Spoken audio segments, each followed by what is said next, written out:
لله رب العالمين والصلاة والسلام على سيد المرسلين وعلى آله وأصحابه أجمعين. قال الله تبارك وتعالى في كلام المجيد والفرقان الحميد: أعوذ بالله من الشيطان الرجيم، بسم الله الرحمن الرحيم. أم لم ينبأ بما في صحف موسى وإبراهيم الذي وفى ألا تزر وازرة وزر أخرى وأن ليس للإنسان إلا ما سعى وأن سعيه سوف يرى ثم يجزاه الجزاء الأوفى وأن إلى ربك المنتهى. وقال تعالى: وأنه كان رجال من الإنس يعوذون برجال من الجن فزادوهم رهقا. وقال النبي صلى الله عليه وسلم: لا عدوى ولا طيرة ولا هامة ولا سفر، وفي رواية ولا نوء ولا ضوء. وقال النبي صلى الله عليه وسلم: من أتى عرافا فسأله عن شيء لم تقبل له صلاة 40 يوم. صدق الله العظيم وصدق رسوله النبي الكريم ونحن على ذلك لمن الشاهدين والشاكرين والحمد لله رب العالمين. محترم و مکرم حضرات علماء کرام اور ایمان والے بھائی، گزشتہ جمعہ کو اسی روایت کے سلسلے میں آپ حضرات کے سامنے اسلامی عقائد کے سلسلے میں کچھ گفتگو کی. آج بھی اسی موضوع کے سلسلے میں کچھ باتیں عرض کرنا مناسب سمجھتا ہوں. دوستوں اور بزرگوں، کلام پاک کی ایک آیت میں نے آپ حضرات کے سامنے تلاوت کی، جس میں اللہ تبارک و تعالیٰ نے سیدنا موسیٰ علیہ السلام اور سیدنا ابراہیم علیہ السلام کے صحیفوں میں جو بات ذکر فرمائی تھی، قرآن کریم میں اللہ پاک نے اس کو دہرایا اور یہ فرمایا: ام لم ينبأ بما في صحف موسیٰ. اس سے پہلے فرمایا: افرأیت الذی تولى وأعطى قلیلا وأکدى. اللہ پاک نے اپنے نافرمان بندوں کا ذکر فرمایا اور آگے اسی میں یہ فرماتے ہیں: ام لم ينبأ بما في صحف موسیٰ. سیدنا موسیٰ علیہ السلام اور ابراہیم علیہ السلام کے صحیفوں میں ان کو یہ بات نہیں ملی، یعنی مل چکی. اور پھر آگے اللہ تبارک و تعالیٰ نے اس مضمون کو ذکر فرمایا: اللہ تزر وازرۃ وزر اخرى. کوئی نفس کسی دوسرے کا بوجھ نہیں اٹھائے اور ہر انسان کے لیے وہی ہوگا جو اس نے کوشش کی اور اس کی کوشش کا اس کو پورا بدلہ ملے. وَأَنَّ إِلَىٰ رَبِّكَ الْمُنتَهَىٰ. اور ایک دن اپنے پروردگار کے سامنے حاضر ہونا ہے، جہاں یہ جو اصول اور ضابطے ذکر فرمائے گئے اس کے مطابق اپنی سزا یا اپنی جزا کو پائیں. یہ اللہ تبارک و تعالیٰ نے ان آیات میں فرمایا کہ انسان اپنی کوشش سے، یعنی دوسرے کسی کی کوشش کا اور دوسرے کسی کے گناہ کا اس کے اوپر بوجھ نہیں ڈالا جائے. آدمی کے اپنے گناہوں کا بوجھ ہی اپنے اوپر ڈالا جائے. یہ آیات اللہ تبارک و تعالیٰ نے جو ذکر فرمائی، اس زمانے میں عرب جاہلیت میں بھی اور اسی طریقے سے عیسائی دنیا میں بھی یہ عقیدہ تھا کہ سیدنا آدم علیہ السلام سے اعوذ باللہ گیہوں کے دانہ کھانے کی یا اور کوئی چیز کھانے کی جنت کے درخت کے سلسلے میں جو غلطی ہوئی، اس گناہ کے کفارے میں اللہ تبارک تعالیٰ نے اپنے بیٹے نعوذ باللہ سیدنا حضرت عیسیٰ علیہ السلام کو سولی پہ چڑھایا. یہ عیسائیوں کا عقیدہ، گویا گناہ حضرت آدم علیہ السلام سے ہوا اور اس کی سزا مل رہی ہے حضرت عیسیٰ علیہ السلام. اور جن کے متعلق عیسائیوں کا عقیدہ تھا وقالت المسیح ابن اللہ، حضرت عیسیٰ علیہ السلام کو اللہ کا بیٹا مانتے تھے. اور اس طریقے سے آج بھی ان کے یہاں یہ کفارے کا عقیدہ ہے. قرآن کریم کی اس آیت میں اللہ پاک فرماتے ہیں گناہ کوئی کرے اور اس کا بوجھ دوسرے کو اٹھانا پڑے، یہ ہرگز نہیں ہوتی. اسی طریقے سے عرب جاہلیت میں بھی لوگ یہ سمجھتے تھے کہ کسی نے پوری زندگی گناہ کیے ہیں لیکن ان کے کچھ مذہبی سربراہ لوگ ہوتے تھے، عیسائیوں میں آج بھی تقسیم ہوتا ہے، وہ چٹھی لکھ دیں گے جنت کی، اور ان کے کہنے سے ہزاروں اور لاکھوں قسم کے گناہ انسان نے کیے ہوں گے، یہ چٹھی کے بدلے میں اس کے سارے گناہ معاف کر دیے۔ ہمارے یہاں مسلمانوں میں بھی کچھ لوگوں کے اس طرح کے خیالات ہیں۔ یہ قرآن کریم کی اس آیت میں اللہ تبارک تعالیٰ منع فرماتے ہیں، اس قسم کی جو چیزیں انسانوں نے روپیے پیسے بٹورنے کے لیے لوگوں کو اس طریقے کے غلط عقائد اور وہمیات میں ڈالا ہے، اس آیت کے ذریعے اللہ پاک اس سے منع فرماتے ہیں۔ اسی طریقے سے ایک انسان گناہ کرے تو سزا اسی کو ملے گی، ایسا نہیں کہ اس کو کسی اور مخلوق کی شکل دے دی جائے اور دوسرے نئے جنم میں وہ اس مخلوق کی شکل میں آئے یا اپنے پہلے گناہوں کی سزا میں آئے، اور اس آنے والے کو خود پتا نہ ہو کہ میں اپنے پہلے جنم میں کیا تھا اور بعد کے جنم میں کیا ہوں، کس گناہ کی سزا میں مجھے ڈالا گیا، ایسا کچھ پتا نہ۔ یہ سارے وہ عقائد ہیں۔ قرآن کریم کی اس آیت میں اللہ تبارک تعالیٰ نے ان تمام سے منع فرما کر یہ فرما دیا کہ جو آدمی اچھے کام کرے گا یقیناً اس کو اس کا پورا بدلہ ملے گا، جزاء الاوفیٰ ملے گا۔ اسی طرح جو گناہ کرے گا اللہ پاک یا تو اس کے گناہوں کو معاف فرما دے، ایمان کی توفیق دے دے، یا ایمان والے کے گناہوں کو اللہ پاک معاف فرمائے، یا وہ گناہ جن کا توبہ کے اوپر قبول ہونا ہے، یعنی جن گناہوں کا کفارہ صرف توبہ ہے، جیسے شرک ہے، اور پھر وہ توبہ کر لیتا ہے اور اللہ پاک کے یہاں حاضر ہو جاتا ہے، اللہ کے دربار میں اپنے گناہوں کی معافی مانگ لیتا ہے، تو اللہ تبارک تعالیٰ اس کے گناہوں کو معاف کرتا ہے۔ گویا گناہوں کو معاف کرنے کا اور ثواب دینے کا مکمل اختیار اور مکمل پاور صرف اور صرف اللہ سبحانہ و تعالیٰ کی ذات کو ہے، مخلوق میں سے کسی کو، انسانوں میں سے کسی کو اللہ پاک نے اس کو تقسیم نہیں کی۔ اس لیے ان آیات کے ذریعے اللہ تبارک و تعالیٰ نے انسانوں میں جو کچھ قسم کے وہم تھے مذہبی اور عقیدے کے اعتبار سے، کچھ لوگوں نے انسانوں کو اب شکل میں وہم میں ڈال دیا تھا، فلانی مخلوق سے ان کو یہ نقصان پہنچ سکتا ہے، فلانی چیز کو اس طرح نہیں کرو گے تو یہ ناراض ہو جائے۔ اللہ پاک نے فرمایا وَإِن يَسْلُبْهُمُ الذُّبَابُ شَيْئًا لَا يَسْتَنقِذُوهُ مِنْهُ، ایسی مخلوق جن پر مکھی بیٹھے اور وہ مکھی کو اڑانے پر قادر نہ ہو، وہ تمہارے نفع نقصان کی مالک ہو جائے، ایسا ہرگز نہیں۔ سیدنا ابراہیم علیہ السلام کا پورا سبق قرآن کریم کی مختلف آیتوں میں اللہ پاک نے جو آپ کے متعلق فرمایا، ملت ابیکم ابراہیم، اور حنیف فرمایا، سارے معبودان باطلہ سے، سارے اللہ کے علاوہ جتنے بھی نفع نقصان کے اپنے آپ کو مالک سمجھ رہے ہیں، ان سب سے اپنے آپ کو الگ کر کے صرف اور صرف ایک اللہ وحدہ سبحانہ و تعالیٰ کی ذات کو ہی نفع نقصان کا مالک سمجھنا، یہی سیدنا ابراہیم علیہ السلام نے فرمایا۔ اور آپ کی دلیلوں ہی کی بنیاد پر اللہ پاک نے آپ کے مرتبے کو بلند فرمایا، اور ایک جگہ پر اللہ پاک نے خصوصی طور پر ذکر فرمایا وَتِلْكَ حُجَّتُنَا آتَيْنَاهَا إِبْرَاهِيمَ عَلَىٰ قَوْمِهِ، آپ نے سورج اور چاند اور ستاروں کو ڈوبتا اور طلوع ہوتا ہوا دیکھا اور لوگوں کے سامنے کہا یہ میرا رب ہے، یہ میرا بڑا رب ہے، لیکن جب سب کے سب غروب ہو گئے تو آپ نے فرمایا انی لا احب الآفلین، غروب ہونے والے کو میں خدا نہیں مانتا جو خود محتاج ہے،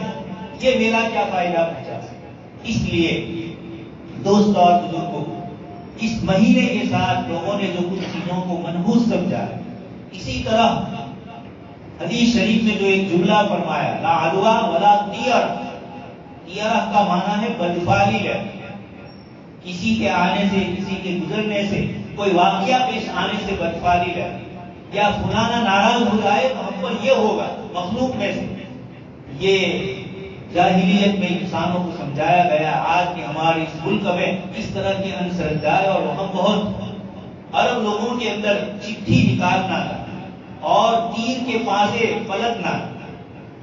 یہ گھروں کے اندر کچھ چٹھیاں رکھتے تھے ہاں اور نہ، اور کسی کام کے لیے جانا ہو تو بچے کے پاس وہ چٹھی اٹھوا دیتا، اگر ہاں لکھا ہے تو اس کام کے لیے جائے، وہ چٹھی جس میں ہاں لکھا تھا بچے نے اٹھا لی تو وہ اس کام کے لیے جائے۔ اور اگر اس چٹھی میں نہ لکھا ہوا ہے تو پھر اپنے کام سے رک جائے۔ یہ اس طریقے سے چھوٹی چھوٹی چیزوں پر، وہمیات کے اوپر یہ لوگ جیتے تھے۔ جناب نبی اکرم صلی اللہ علیہ وسلم نے ارشاد فرمایا، بدفالی لینا کسی چیز سے، مخلوق سے اور چیزوں سے، سانپ اور بچھوؤں اور بلیوں سے لا کیا، اس طرح کی بدفالی لینا کوئی چیز نہیں۔ البتہ کسی کا اچھا نام ہے تو اس سے نیک فالی لینا تو آپ صلی اللہ علیہ وسلم سے پسندیدہ ہے۔ صلح حدیبیہ کے موقع پر مختلف لوگ حضور صلی اللہ علیہ وسلم کی خدمت میں مکہ کے مشرکین کی طرف سے بیچ میں فیصل بن کر آئے صلح کے لیے۔ مختلف لوگ آئے، اسی میں ایک صاحب تھے سہل ابن عمرو۔ جب یہ آئے تو آپ صلی اللہ علیہ وسلم نے صحابہ کو فرمایا، سہل اللہ امرنا، اللہ پاک نے ہمارے معاملے کو آسان کر دیا۔ تو اچھی چیزوں سے تو نیک فالی تو لی جائے لیکن بدفالی نہ لی جائے۔ زمانے میں کوئی برائی نہیں ہے، وقت میں کوئی برائی نہیں، دن میں کوئی برائی نہیں، عورتوں میں کوئی برائی نہیں، گھروں میں، سواریوں میں، کس قسم کی چیزوں کے اندر کوئی نحوست نہیں ہے۔ جو کچھ نحوست ہے وہ انسان کے اپنے گناہ کے ہے۔ جناب نبی اکرم صلی اللہ علیہ وسلم نے ایک روایت میں فرمایا، اللہ تبارک تعالیٰ فرماتے ہیں، لا تسبوا الدہر، تم زمانے کو گالی مت دو، زمانے کا اتار چڑھاؤ یہ تو ہماری طرف سے۔ حضرات علماء کرام نے زمانے کو تشبیہ دی کہ جیسے ایک برتن ہوتا ہے، اس میں اگر آپ نے جائز اور حلال چیز رکھی ہے تو یہ برتن بھی اچھی ہے، اور اگر اس برتن کے اندر آپ نے خراب اور گناہ والی چیز یا زہر والی چیز رکھی ہے، یہ نقصان کرنے والی ہے، یہ چیز کی وجہ سے اس گلاس میں بھی برائی آئی، اس برتن میں بھی آئی۔ برتن تو چاہے دودھ ہو چاہے اس کے اندر زہر ہو، کوئی فرق نہیں پڑتی، لیکن زہر اور دودھ کے اپنے اثرات ہیں، اس طرح نیکیوں اور برائیوں کے اپنے اثرات ہیں۔ صبح ہم نے کی اور شام تک میں ہم نے اچھے کام کیے تو یہ ہمارا دن ہمارے حق میں خیر والا تھا، اور اگر برائی کی تو یہ دن ہمارے حق میں برائی والا تھا۔ اور اسی لیے حدیث شریف میں آپ صلی اللہ علیہ وسلم نے دعائیں بتلائی، خیرہا، کہ اس دن کی بلائی ہم آپ سے مانگتے ہیں، اس دن کی برائی سے ہم آپ سے پناہ چاہتے ہیں۔ تو یہ دن کو آپ صلی اللہ علیہ وسلم نے فرمایا کہ دن اور زمانہ برا نہیں۔ حضرت عائشہ صدیقہ رضی اللہ تعالیٰ عنہا کی روایت ہے کہ آپ نے فرمایا کہ کوئی چیز بری نہیں ہے انسان کے اپنے اعمال کے مقابلے۔ جس وقت نادر شاہ نے دہلی پر حملہ کیا، اس وقت ایک بزرگ تھے دہلی میں، لوگ ان کے پاس گئے اور یہ کہا کہ یہ نادر شاہ نے ایسا ظلم اور زیادتی کی کہ ایسا زمانہ آ گیا۔ اس بزرگ نے فارسی میں جواب دیا، شامت اعمال ما وصورت نادر شاہ کی، ہمارے جو برے اعمال ہیں انہوں نے نادر شاہ کی شکل اپنائی، یعنی اللہ پاک کی طرف سے ہمارے برے اعمال کی شکل میں جو فیصلے ہوئے اس میں ایک ظالم اور جابر بادشاہ ہم پر مسلط ہوا اور دہلی کو اس نے لوٹا۔ یہ اشارہ تھا اس بات کی طرف کہ ہمارے اپنے گناہوں کے سبب سے تو ہو سکتا ہے، لیکن کسی کی وجہ سے، کسی مخلوق کی وجہ سے، اس لیے بدفالیاں لینا حدیث شریف میں آپ صلی اللہ علیہ وسلم نے اس سے منع فرمایا۔ اسلام سے پہلے لوگ چیزوں سے بدفالی لیتے، ندی، پہاڑوں اور دریاؤں کے ساتھ انہوں نے کچھ اپنی چیزیں وابستہ کر رکھی۔ سیدنا حضرت عمر بن خطاب رضی اللہ تعالیٰ عنہ کے زمانے میں جب مصر فتح ہوا تو وہاں حضرت عمرو بن عاص رضی اللہ تعالیٰ عنہ مصر کے فاتح اور مصر کے گورنر، مصر والوں نے آپ کو بتلایا کہ یہاں سال میں ایک دن ایسا آتا ہے کہ اس وقت ہمیں دریائے نیل میں، یعنی دریائے نیل خشک ہو جاتا ہے، نائل ندی جو دنیا کی سب سے لمبی ندی، یہ خشک ہو جاتی ہے، اور جب تک کسی نوجوان لڑکی کی بھیت اس کو نہیں چرائی جاتی ہے وہاں تک یہ ندی اپنا پانی یعنی خشک ہی رہتی ہے، اس میں پانی اور دلیاری اور سیرابی نہیں آتی۔ اور اتفاق سے وہ دن سال پورا ہو رہا تھا تو ان لوگوں نے کہا کہ یہ خشک ہوئی ہے اور اس کا علاج یہی ہے کہ اس میں ایک نوجوان لڑکی کو بین چرا دیا۔ حضرت عمرو بن عاص رضی اللہ عنہ نے فرمایا، نہیں، ہم تو نفع نقصان کا مالک اللہ کو سمجھتے ہیں، ہم اپنے امیر المؤمنین کو خط لکھیں گے اور اس سلسلے میں ان سے مشورہ کیا۔ چنانچہ حضرت عمر بن خطاب رضی اللہ عنہ کی دربار خلافت میں یہ خط پہنچا اور آپ نے صورت حال سمجھی۔ حضرت عمر رضی اللہ عنہ نے ایک چٹھی لکھی دریائے نیل کے نام ہے، اور یہ لکھا کہ اگر تو اپنی طرف سے بہ رہی ہے تو ہمیں تیری کوئی ضرورت نہیں، اور اگر اللہ پاک کے حکم سے تو چل رہی ہے تو ہم اپنے اللہ سے دعا مانگتے ہیں کہ وہ تجھے اسی طرح جاری فرمائے جیسے اس سے پہلے تو جاری۔ یہ خط پہنچنا تھا، اس کے بعد دریائے نیل میں ایسا پانی آیا کہ آج 1450 سال گزرنے آئے دوستوں اور بزرگوں، 1400 سال کو مکمل ہو گئے، آج تک یہ نہیں سنا دریائے نیل کے اندر خشکی آئی۔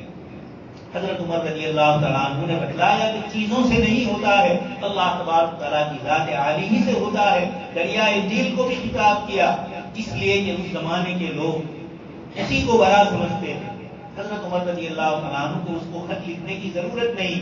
لیکن لوگوں کے سامنے اس بات کو واضح کرنا کہ ایک مسلمان اور ایک مومن مخلوق کو نفع نقصان کا مالک نہیں سمجھتا ہے، ایک اللہ پاک کی ذات عالی کو ہی نفع نقصان کے مالک سمجھتا ہے۔ دوست اور بزرگوں، یہی حال کچھ مدت کے بعد یہ جزائر شرق مشرقی علاقے کے جو جزیرے ہیں، انڈونیشیا، ملیشیا، یہ اسلام میں داخل نہیں، یہاں بھی اسی طرح دریا کے اندر سے کوئی چیز آتی تھی، شیطانی قوت، اور دریا میں طغیانی اور جوش آتا تھا، لوگوں کو نقصان ہوتا تھا۔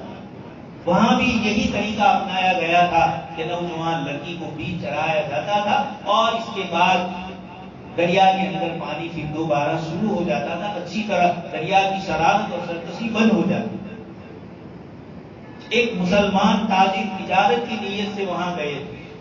اور اتفاق سے ایک بڑی عمر کی عورت تھی، ان کے گھر میں آپ نے پناہ دی، وہاں قیام تھا۔ اس عورت کی ایک نوجوان لڑکی تھی۔ ایک دن اس آدمی نے دیکھا کہ یہ لڑکی کو بنا سنگار کر کے تیار کیا جا رہا ہے، اور اس کو بھیجنے کے لیے سب لوگ آ گئے۔ انہوں نے اس عورت سے پوچھا، بڑی عمر کی گڑیا سے، کیا واقعہ؟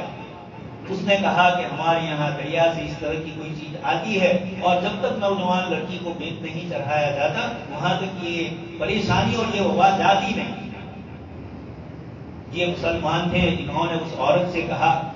کہ اور آج میری لڑکی کی باری ہے۔ اس نے یہ کہا کہ اس لڑکی کو آج دریا کی نظر کر دیں۔ اس آدمی نے کہا کہ لوگوں کے سامنے تو آپ کو یہی بتلانا ہے کہ آپ کی لڑکی جا رہی ہے، لیکن میں ان کا لباس پہن لوں گا، اور میں یہ لباس پہن کر دریا کنارے جہاں جانا ہے وہاں پر میں خود ہی جاؤں۔ چنانچہ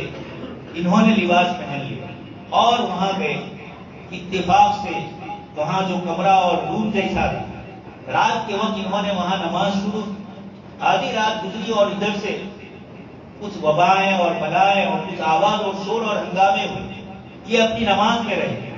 ان کا جو کمرہ تھا اس کی کھڑکیاں کھٹکھٹائی گئی، دروازے کھٹکھٹائے گئے، یہ اپنی نماز سے مشغول رہے، دعاؤں میں۔ صبح ہوئی، یہ چیز تو چلی گئی، صبح ہوئی اور پورے شہر والے آئے کہ دیکھیں اس لڑکی کو اب کیا کریں، یعنی انتقال ہو گیا ہوگا، اس کے یہ بھوت اور وبا نے اس کو ختم کر دیا ہوگا۔ جب یہ گئے، دروازہ کھولا تو اندر سے وہ آدمی زندہ تھا۔ لوگوں نے پوچھا کیا بات؟ انہوں نے پھر اس کے بعد سمجھایا کہ یہ مخلوق کوئی طاقت والی نہیں ہے، اللہ پاک کی طاقت سب سے بڑی ہے، اس لیے میں ایک مسلمان ہوں، میرا عقیدہ یہ ہے۔ جب ان لوگوں نے یہ سنا اور وہاں کے بادشاہ کو یہ خبر ہوئی، اس کے بعد انہوں نے اسلام کے متعلق پوچھا، اور اللہ تبارک و تعالیٰ نے ان جزیروں میں اسلام کی دعوت پہنچائی، پھر اور تجارت اور تبلیغ وغیرہ کے ذریعے بھی پہنچی، اور آج دیکھ رہے ہیں مشرقی بعید میں انڈونیشیا، ملیشیا، یہ سارے اسلامی ممالک، یہ کوئی فتح اور اسلامی لشکر سے نہیں اسلام لائے ہیں، یہ وہ علاقے ہیں جہاں اللہ تبارک تعالیٰ نے کسی قسم کے صحیح العقیدہ ایمان والوں کو بھیجا، اور ان کی برکت سے اللہ تبارک تعالیٰ نے ان علاقوں میں اسلام کو پہنچایا۔ تو دوستو اور بزرگ، جناب نبی اکرم صلی اللہ علیہ وسلم نے اس روایت میں جن چیزوں سے منع فرمایا اس میں بدفعلی، آگے اس کے بعد آپ صلی اللہ علیہ وسلم نے الو کا ذکر فرمایا۔ گزشتہ جمعوں کو آپ سن چکے ہیں، یہ بھی بیچاری ایک مخلوق، یہ کسی کے گھر پر بیٹھ جائے اور اس گھر میں مصیبتیں اور بلائیں آئے، یہ اللہ پاک کی طرف سے نہیں ہے، یہ لوگوں کے اپنے من گھڑت عقیدے۔ آگے اس کے بعد آپ صلی اللہ علیہ وسلم نے فرمایا ولا نور، اور ستارے بھی کچھ نہیں، ستاروں کا ادھر سے ادھر جانا، یہ ہمارے جو جیوتیشی لوگ ہیں، مستقبل کی جو خبریں بتلانے والے اور جنات کے ساتھ جن لوگوں کے روابط ہوتے ہیں اور جادو اور جن وغیرہ کی جو شکلیں یہ لوگ کرتے ہیں، ان سب کا تعلق اسی قسم کے ستاروں کی گردش کے ساتھ ہے۔ قرآن کریم میں اللہ پاک نے اس کو بھی صاف اور واضح فرما دیا، اِنَّا زَيَّنَّا السَّمَاءَ الدُّنْيَا بِزِينَةٍ الْكَوَاكِبِ وَحِفْظًا مِّن كُلِّ شَيْطَانٍ مَارِدٍ۔ تیسرا ایک اور آیت میں فرمایا وَعَلَامَاتٍ وَبِالنَّجْمِ هُمْ يَهْتَدُونَ۔ قرآن کریم میں اللہ پاک نے ستاروں کی 3 صفت ذکر فرمائی، ان کو 3 موقعوں کے لیے اللہ پاک نے استعمال فرمایا۔ اس میں پہلا فرمایا اِنَّا زَيَّنَّا السَّمَاءَ الدُّنْيَا بِزِينَةٍ الْكَوَاكِبِ، ان ستاروں کے ذریعے ہم نے آسمان کو مزین کیا۔ آسمان میں ستارے ہیں، چاند ہے، سورج ہے اور نہ معلوم کون کون سے سیارے ہیں، ان سب کے ذریعے اللہ پاک نے آسمان کو زینت بخشی۔ ہم شادی کا شامیانہ بناتے ہیں اور الگ الگ کلر کی لائٹیں اور یہ سب ڈیکوریشن کرتے ہیں، یہ انسانی ڈیکوریشن ہے۔ اللہ پاک کا اوپر کا آسمانی نظام، اس کے اندر اللہ پاک نے ان ستاروں کو اس جگمگاہٹ کے لیے اور لوگوں کے لیے زینت کے طور پر۔ دوسرا فرمایا وَحِفْظًا مِّن كُلِّ شَيْطَانٍ مَارِدٍ، ہر سرکش شیطان سے حفاظت کے لیے۔ آپ صلی اللہ علیہ وسلم کی تشریف آوری سے پہلے جنات و شیاطین سمائے دنیا پر جاتے تھے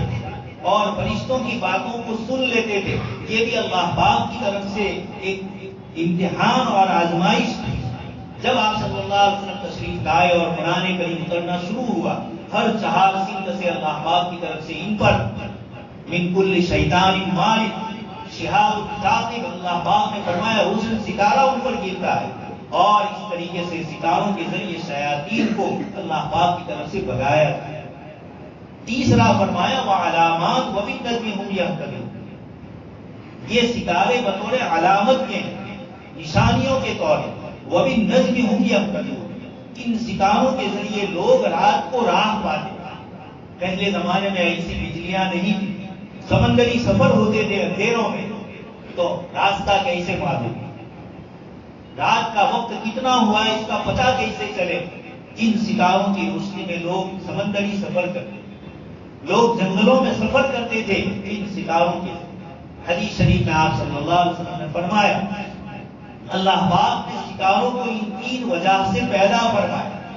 کوئی اگر ان ستاروں کے ساتھ ان 3 وجہ کے علاوہ کوئی اور چیز ستاروں کے ساتھ وابستہ کرے گا، ان کے نفع نقصان کے اپنے نفع نقصان کے مالک ان کو سمجھیں گے، اپنے مستقبل کے متعلق ستاروں کی گردش کو سمجھ لیں گے،